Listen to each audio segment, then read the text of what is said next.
everyone and respected teacher. Today I'm going to do an experiment, make it rain.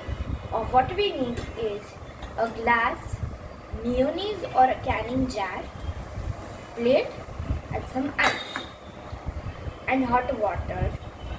First, with the help of an adult, I have poured hot water into the canning jar. Now I will put the plate here. Now let's wait for a few seconds for the next process.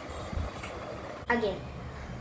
Now the next step is to pour the ice in the plate. Okay, now we have to wait again.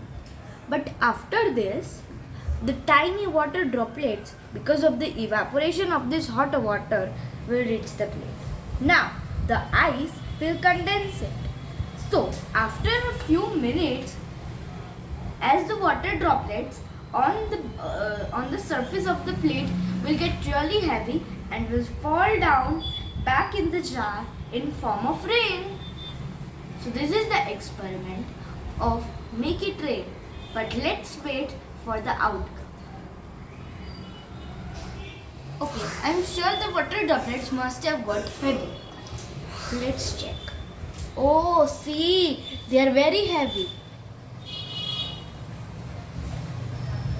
They are about to drop. Oh, so it's raining. Raining in the jar. Thank you.